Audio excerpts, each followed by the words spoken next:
Hello good afternoon. म यहाँनिर पक्योङको जो ट्राफिक अलिक माथि धर्मशालामा छु पक्योङमा। विशेष गरी म चाहिँ अब नानीहरूलाई मेरो छोरीहरूलाई पर्खिरहेको छु। भोलिको लागि यिनीहरू सपिङ गरिरहेको छु।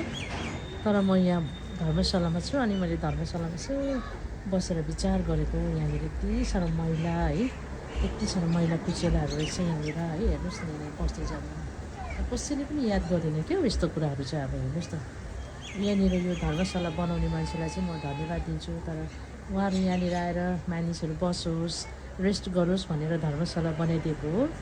तर यसको धर्मशालामा आएर मान्छेहरू बस्छ, महत्त्वै छैन। अनि यसरी खान्छ है, यहीँ फ्याँक्छ होइन।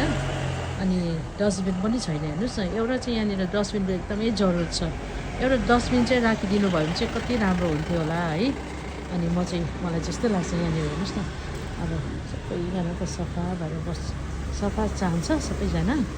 तर यसरी यहाँ यसको हालत, धर्मशालाको हालत हेर्नुहोस् न। प्लिज म तपाईँलाई जसले पनि मेरो भिडियो हेर्नुहुन्छ, म रिक्वेस्ट गर्छु तपाईँहरूलाई, पाक्योङ बजारको जो पनि हुनुहुन्छ, तपाईँले मेरो भिडियोलाई हेर्नुहुन्छ, तपाईँले यहाँनिर एउटा डस्टबिन राखिदिनुहोस्। एउटा होइन, 2टा डस्टबिन राखिदिनुहोस् है। अनि मान्छेहरू यहाँनिर बसेर जब खान्छ नि यो चिप्सहरू, आइसक्रिमहरू के जातिहरू, अनि यसरी भुइँमा फ्याँक्दैन होला, सफा गर्छ, त्यो डस्टबिनमा लगाउँछ है। अनि मेरो बिन्ती छ एउटा ठुलो डस्टबिन चाहिँ एउटा राखिदिनु होस् भनिकन मेरो तपाईँहरूलाई बिन्ती छ। धन्यवाद।